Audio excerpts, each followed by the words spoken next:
Hey everyone, welcome back. This is Dan from DHTV, and today I'm going to be showing you how to use earphones on the PlayStation 5 controller, how to connect them, and then how to configure the settings so that the audio works exactly how you'd like it. Let's get started.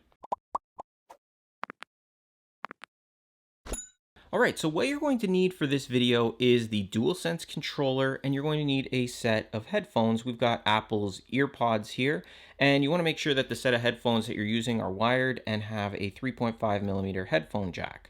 Pretty much any set of headphones should work for this tutorial, and it's pretty simple. First, all you want to do is connect that one end to the bottom of your PlayStation 5 DualSense controller. Just plug that in, and instantly when you do so, all audio is now going to be passed through these headsets.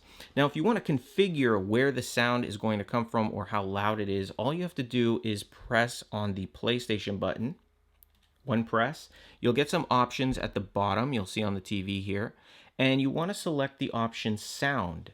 Now, when we click on sound, you can see that we have output device and headphones. So if we click on headphones first here, you can see that we can control the sound, so how loud or how low it's going to be.